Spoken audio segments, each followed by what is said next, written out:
As stated before, I'm Sydney. I'm one of the admission counselors at Minot State University.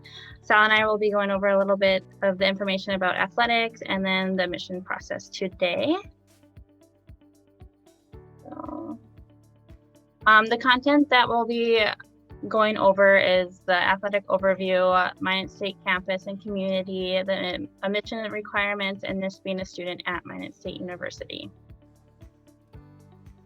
So hi everyone, my name is Sal. I'm actually also an admission counselor here at Minot State. I guess I have a unique background. I was a four-year baseball player here at Minot State. So I graduated from Minot State where I graduated with a bachelor's in marketing management and international business. So yes, a triple major, kind of a lot, I know.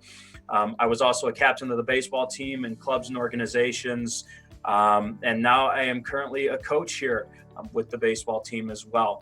So any kind of questions that regard really anything here at Minot State, I'm your guy to ask. I'm one of the Canadian reps. I handle all the Eastern Canadian Providence.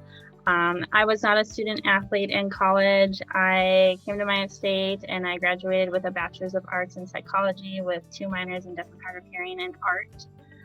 But if you have any questions regarding the Canadian admission side, I can answer those.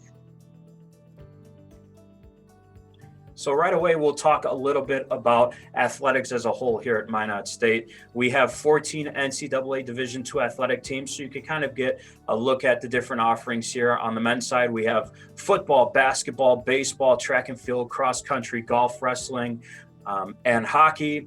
Our hockey teams on the men's and women's side compete in the ACHA, so it's not a NCAA sport. However, our men's team is the reigning national champions, and our women's team is 2-time national runners up. So hopefully this is the year we can go out and win the title. And we'll talk a little bit about their facilities and whatnot here in a little bit. On the women's side, we have women's basketball, volleyball, softball, track and field, cross country, golf, soccer, and then once again, hockey. You can take a look there at a couple photos of our Minot State sports right there.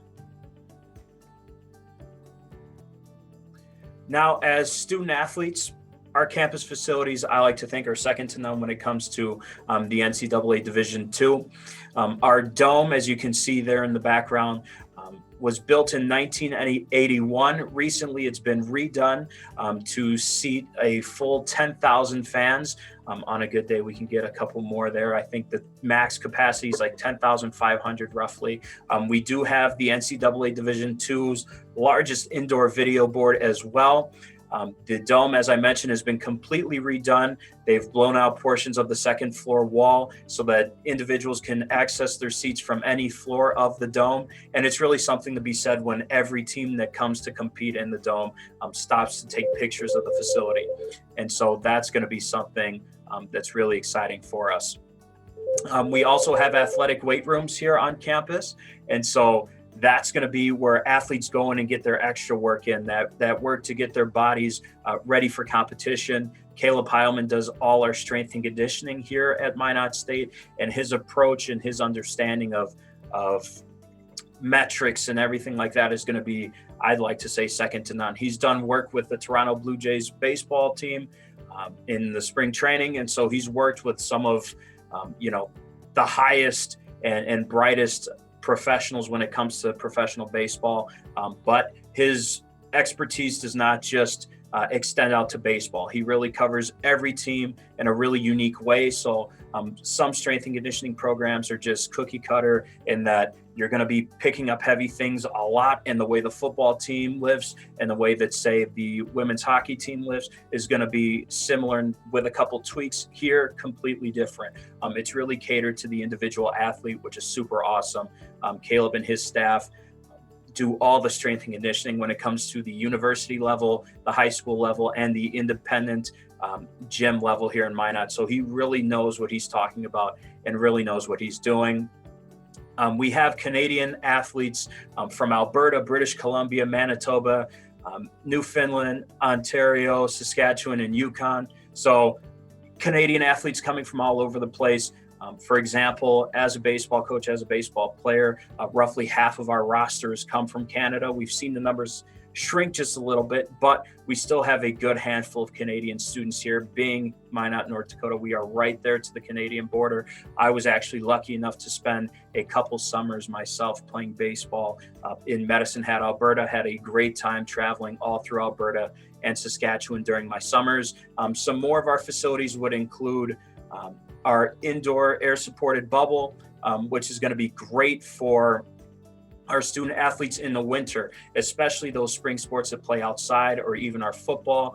You'll be able to go inside in a climate controlled environment and practice and perfect those skills. Now for us in baseball, that's a big deal because we get to hit live pitching, field a live defense inside of this bubble. Our soccer teams and football teams get to scrimmage inside without having to deal with the elements. And so it does come down for the regular fall season and spring seasons.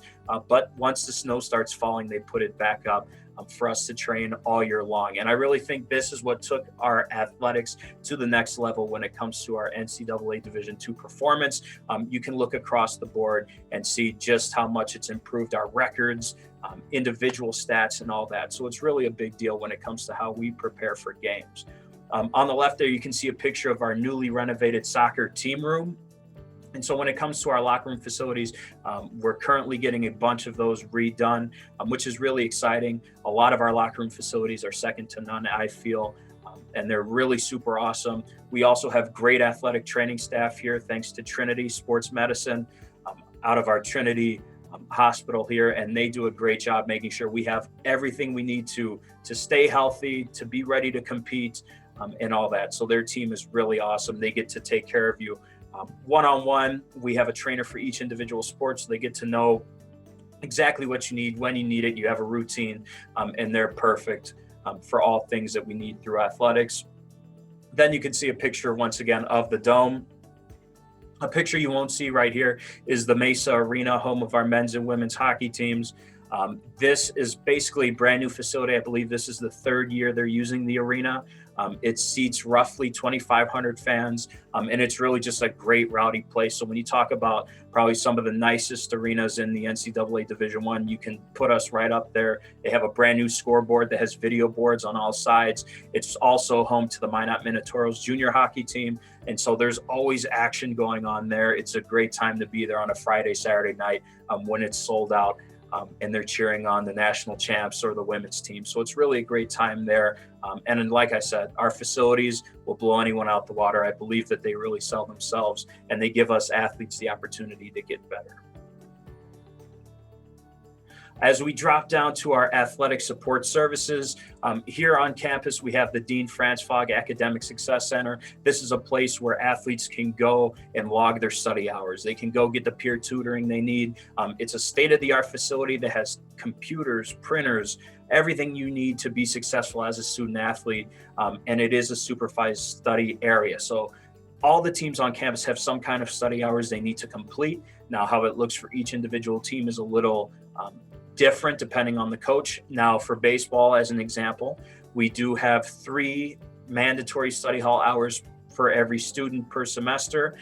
Now, if certain students are not, keeping their grades right, they might have a few additional study hours, or they might have to give their tutor so they can start bringing those grades up. A lot of teams have a 3.0 minimum expectation, and so this is not something that's a goal for us, it's a requirement. And so here at Minot State, under head coach Scott Ewell, just baseball example alone, there was one semester before him that we did not, or that we had above a 3.0. Ever since him, every semester we've had a 3.0 GPA at least. And so that's just a tribute to all the extra academic support that we have here on campus, and the push to really be athletes, or student athletes, with that student portion being first.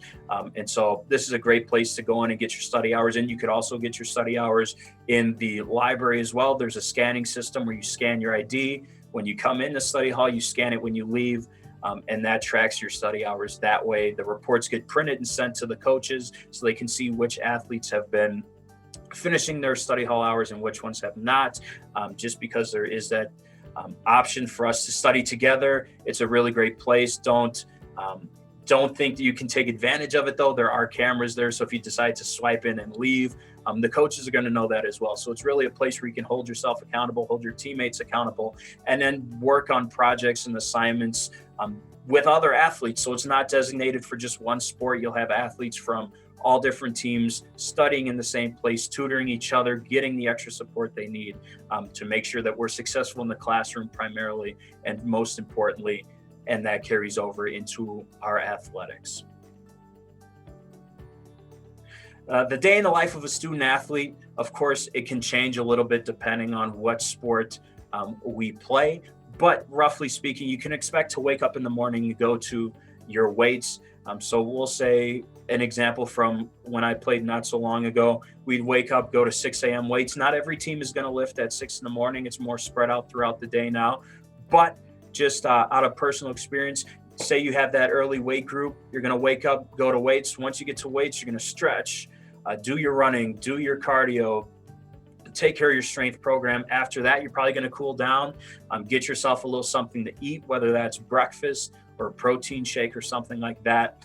Then you'll get yourself ready for class. Now, some students have time to go back to their rooms, their apartments, wherever they may be, and get ready. Some of us have to shower in the locker room and make our way to class. Then you'll put in your time at class, depending on what your schedule looks like. Everybody's a little different. Typically, then after class, you'll go to practice. Once you go to practice, you're going to be there for however long practice is, obviously, and put in that time getting better with your team. After practice, you'll be looking for dinner. And then after dinner, you'd go in to do your study hall hours or work on projects and things like that that you might want to do. Of course, the most important thing when you're looking to play college sports is to remember that academics come first, sports are going to be second, but you do need to have a social aspect in that as well. So to help that, NCAA legislation includes restrictions on how many hours per week you can participate in sport activities. So this includes lifting times, any extra conditioning, anything that involves the team can count against those hours.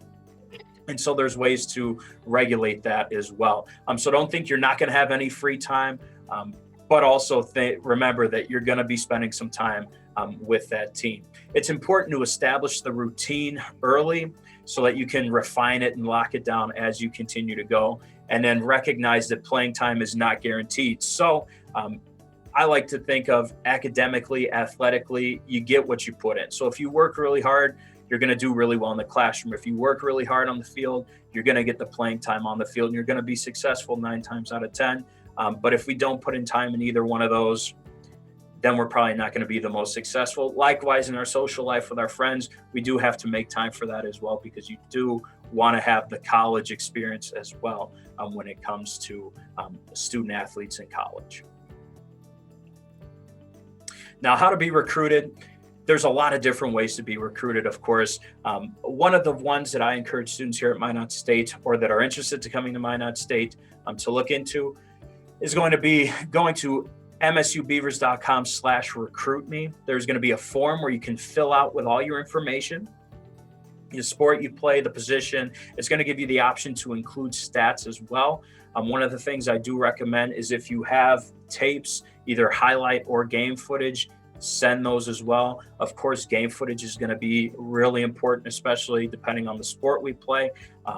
It's always nice to see your highlights, but it's tough to figure out what that sample size is like. I would also include a coach's contact as well, so that us as coaches are able to reach out to your coaches and learn a little bit about yourself. It's important to also include any transcripts that you may have for grades.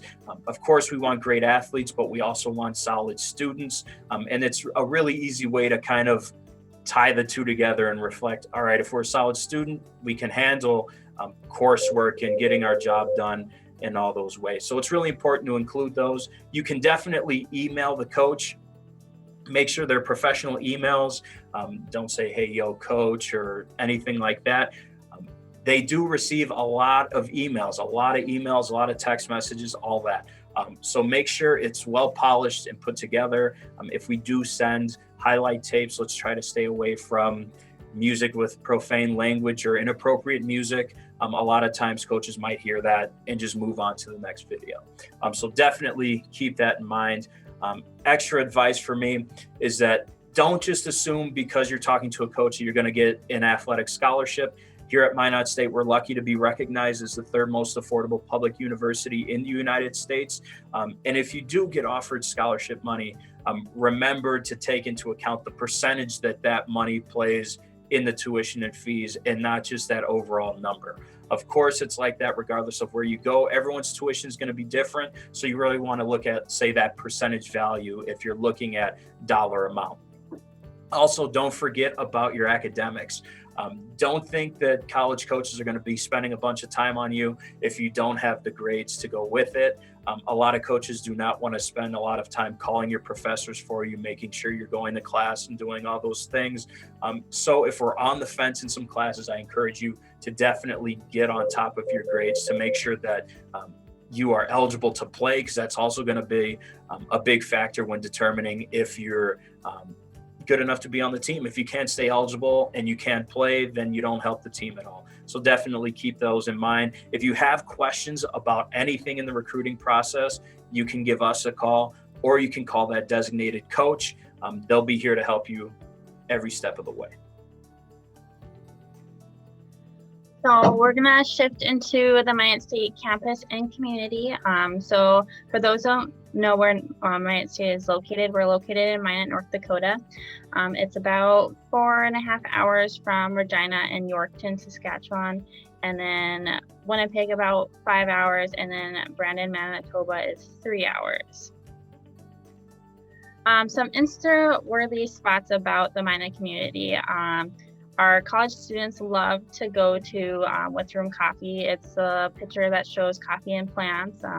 They do fun things for our campus. They give away free coffee cards. So college students love to drink coffee, and our M-Life organization, which Sal and I will talk about a little bit later, they give away free coupons so students can go get a late night coffee or an early morning coffee. Our downtown community, there is a lot to offer for our students. Downtown has fun things like a lot of rooftop restaurants. They have picture-worthy spots so you can go and take some pictures with your friends. We have the Old Depot, which they have our choir concert. So our choir on campus will go down and sing for the Minot community. We also have a Scandinavian Heritage Park, and in October, the beginning of October, we have the Scandinavian North Hustafest. So people come from Norway, all across the world, just to live in our Scandinavian culture. So there's opportunities for you to come visit us. As of right now, the border being closed, you can do it virtually, but once the border is open, you can come and see us face to face. This is a map of our Minot State campus. We're about 3 city blocks wide. So with face to face, you can do campus visits Monday through Friday, and then we have select Saturday visits. We have a new event for that's face-to-face called Admissions After Hours, which is the last Tuesday of every month, where if you are coming down and you want to see campus, you can do it in the late evening starting at 5:30 p.m. and then you get a campus tour, meet with Sal or I, and we'll go over the admissions process. Virtually, so we can have virtual admission appointments. That's offered Monday through Friday from 9 to 3 p.m. If that time frame does not work out for you, we can arrange something so there's time that it does. We have another cool event called Coffee with a Counselor, which we will send you coffee in the mail starting at 5 p.m. on the first Thursday of every month. We'll sit down over Zoom, and then we get to talk about Minot State. The one that's coming up on November 5th is just centered all around Canadian students. So we're going to have current Canadian students talk about their perspective of coming down to the United States and studying at Minot State, talking about their majors, their biggest challenges, what's their favorite thing about attending Minot State, and just being in the Minot community. So if anyone's interested in that, definitely you can register by visiting askmsu.com/visit. But yeah, just check out all the fun events that we have.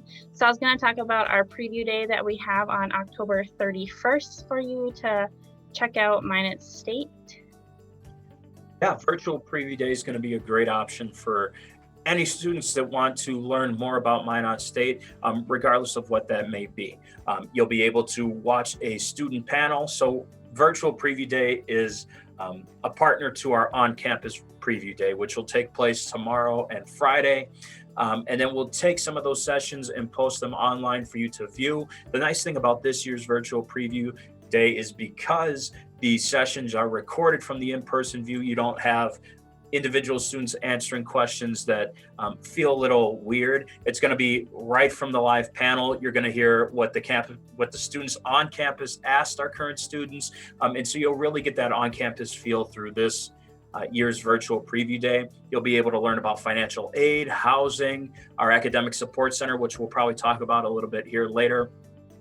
And all the great support services that we have here on campus. You'll also have the opportunity to live chat with faculty and staff here on campus and learn about all the great things that we have to offer at Minot State. You'll also have the chance to win a $500 tuition waiver to Minot State, as well as a Minot State blanket and a Minot State cool little wooden block. It's great for decorative purposes, which I think is kind of funny. But you'll definitely have the option to learn a lot about Minot State throughout the virtual preview day. There's going to be 10 hidden options or bonus opportunities to get your name into that $500 tuition waiver. So we could have over 10 different opportunities to win. So definitely check that out. Go to askmsu.com/preview day to register. So these are some pictures of our community. As you might know, it's snowing in North Dakota now. We just had our first snowfall earlier last week, and then it's been snowing every day since. We have the North Dakota State Fair, which happens at the end of July, and lots of people will come travel.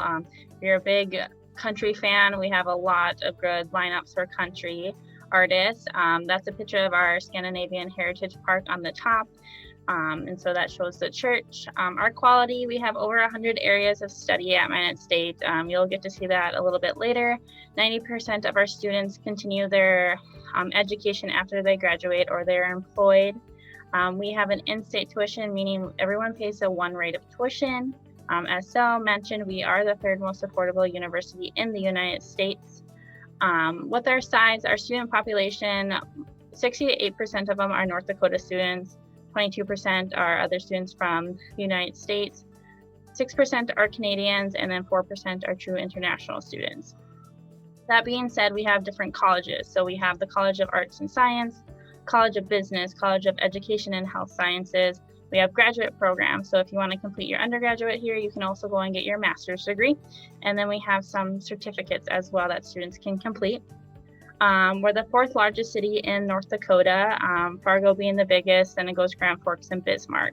Our population is 47,000. It goes up and down, but it's always around that 47,000 range. You can see our average temperatures. Right now, I think we're experiencing the high 30s today. It's definitely can walk outside without a coat. So moving into admissions requirements. So the first year Canadian applicant checklist starts off by visiting askmsu.com/apply. This is where you'll find your application for undergraduate, and then you pay the $35 application fee. Once that's completed, then we'll need current high school transcripts and academic records. We don't have the common application. Some colleges in the United States go off of the common college application. Ours is a little bit different. We have our own specific application. So then you send in your high school transcripts. This year, we are recommending ACT and SAT scores. So you can choose to take an entrance exam like an ACT or an SAT, but you do not have to. That is good until the fall of 22. If you are in grade 12, you can definitely start applying now. If you are in one of the provinces that speaks French, then we'll need a proof of English language proficiency. And then we have the application form I-20 and certification of financial responsibility. If you go to askmsu.com/Canada, you can see how to fill out the form I-20 step by step. The form I-20 is going to represent as your F1 student visa. Sal did a great job explaining how to fill out the form I-20, and if you guys have any questions, I'm always available to help fill out the information and then answer any questions about the supporting documents. Another big thing is that we'll convert your marks into a GPA, so you don't have to worry about doing that. We'll do it for you. So when you send that transcript in, we'll look at your marks and convert them into a GPA. If you are getting around the 70s marks, it's an average is around a C. 80 marks, it's a B, and then 90s are an A. Majors and programs. So as I said, we have over 100 areas of study at Minot State. Our top majors are nursing, biology, management, elementary education, and then communication science and disorders. For those that don't know what communication science and disorders, it's for individuals who want to go into the speech language pathology program. We have the undergraduate, and then we have the master's program at Minot State. I don't know if Sal, you want to go into the top majors about what they have to offer?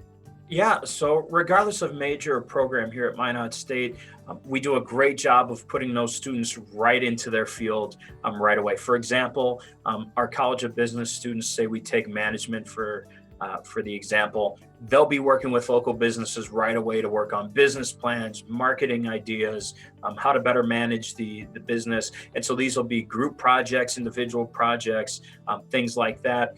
If we look into our education fields, those students are going to be in the classroom right away, taking clinical hours, observation hours. So from day one, regardless of your major, you're going to know whether you like what you're studying or not. I know at some other universities, you have to wait till the end of your sophomore or even junior year before you are put into the clinical setting, we can say. So that becomes a little difficult. Say you don't like what you're doing 3 years, 2.5 years down the road. Now you have to change your major. You've lost some kind of money, a little bit at least, in paying for those classes. So the nice thing about Minot State is you're going to know right away. Also, with a small faculty to student ratio, you're going to get the opportunity to get to know your professors.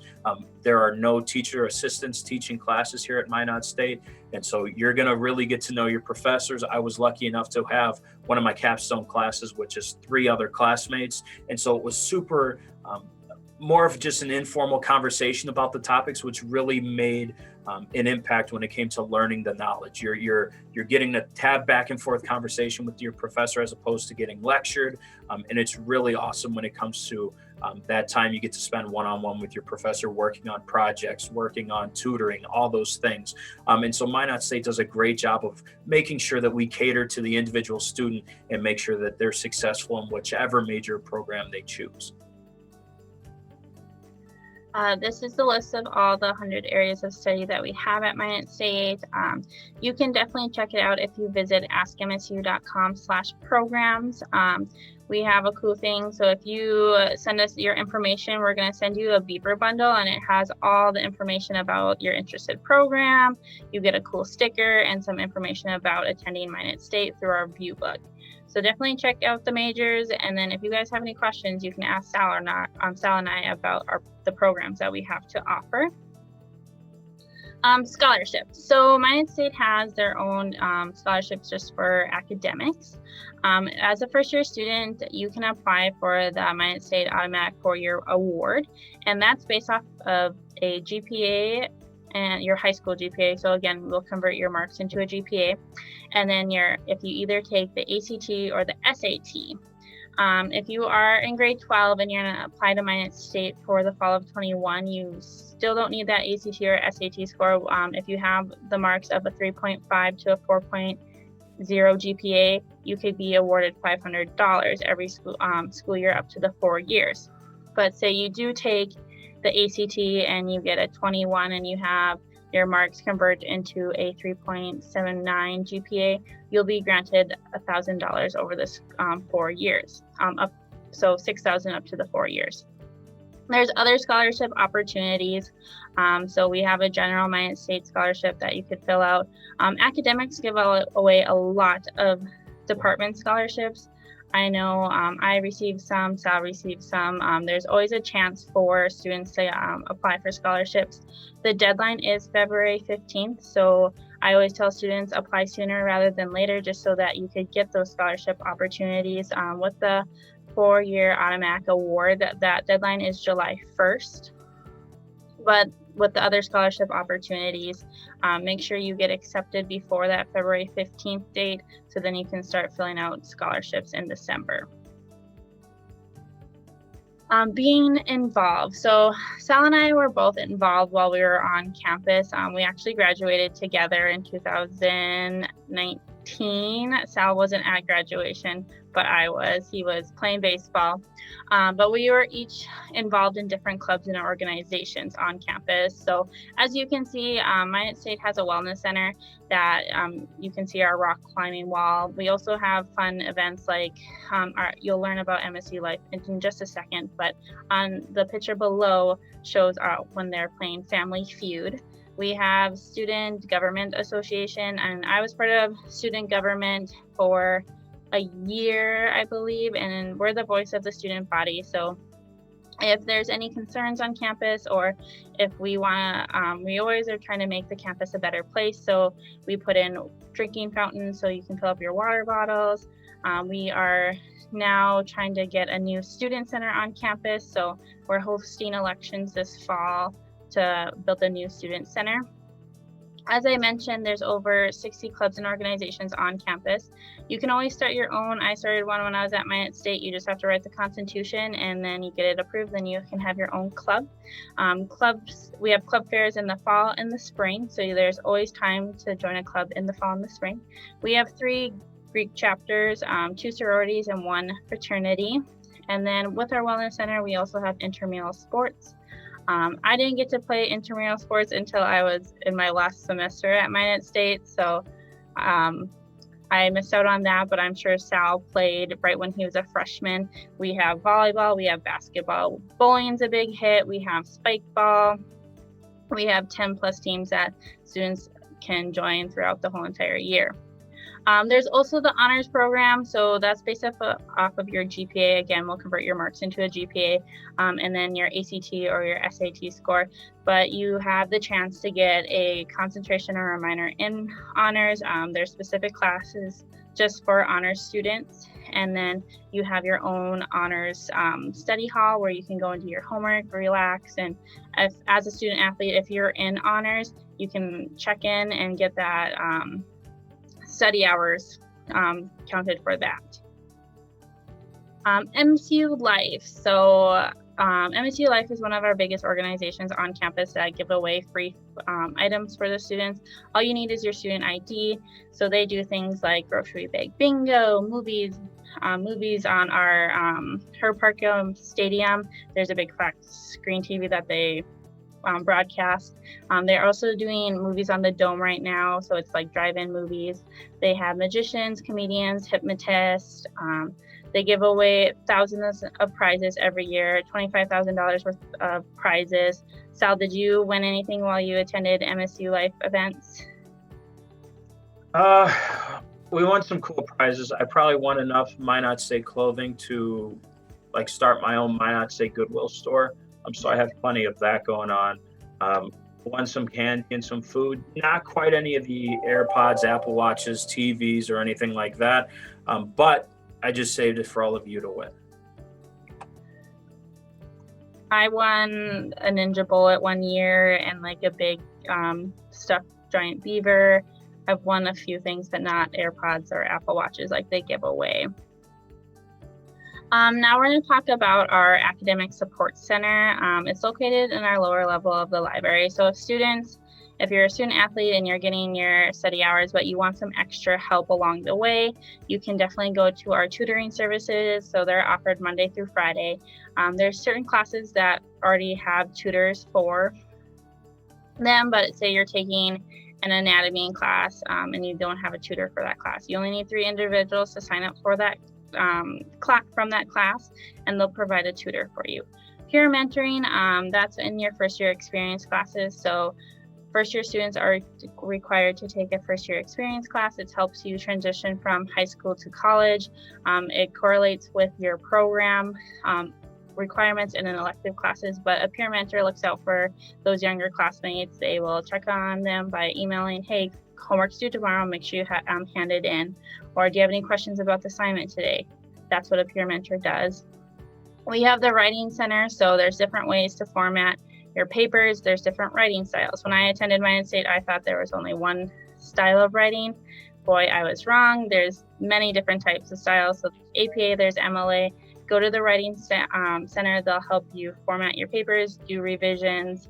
You can meet face-to-face, or you can send your paper in electronically if you don't want to meet face-to-face, and they'll send you your paper back through your email. Power Center, another area where you can get extra tutoring help. They have their own study room. Access services, so say you're playing a sport in the summertime and then you accidentally fall and you break your arm. So you can't use your writing hand to write because it's broken. You can go to Access Services and they'll provide a note taker for you. Say you have test anxiety. I had test anxiety in college, so I had exam accommodations just because I could not take tests in the classroom. They provided me my own room and I got to be able to take it on my own time when I was comfortable. Career services, that's where they'll teach you how to write cover letters, resumes, do mock interviews. They have etiquette luncheons. They'll prepare you to graduate, so then you can start working on those resumes to get a job after you graduate. Again, all this is located in our lower level of the library, so if you get a chance to come down and visit, you get to see this on a campus tour.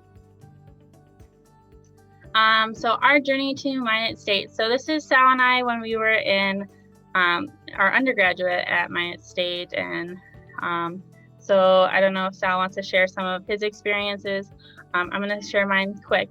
So as you can see myself in that tree, I'm with my twin sister. I was involved in campus with our orientation, and when I first started it was called transition. So I helped out with new students coming to Minot State and getting them enrolled, helping them meet with their advisors, and just setting them up that first week of school during welcome weekend. We did fun activities, and you can see me handing out badges for their beaver bag tags. So for students, so if they lose their bag, they have their bag tags, I guess. Salva and I were on homecoming court together, but again, he played baseball. So Sal, you can talk a little bit about your journey if you want. Yeah, super quickly, as I mentioned, I did triple major. Here in the photos, you can see I was fortunate enough to win Homecoming King. And then down on the bottom left, I did play baseball. I was also fortunate enough to be voted a captain of the team. I won various awards and whatnot through my playing career. So I'm lucky for my coaches and my teammates that I had here at Minot State. And of course, all my great friends who understood the time commitments I made to my sport, to my academics. And I wouldn't be able to do any of it without them. And so I think that's really ultimately what makes Minot State so great for students is the friendships you're going to make, the opportunities that you're going to have to rise above and beyond just a normal student. You'll be able to do as much as you want here at Minot State. So I say you're only bored if you don't go out and try to do anything, and you can be as successful as you'd like to be here at Minot State. So if anybody has any questions, our contact information is listed below our pictures. Don't hesitate. We are always available to answer your questions. We can take phone calls, text, or even emails.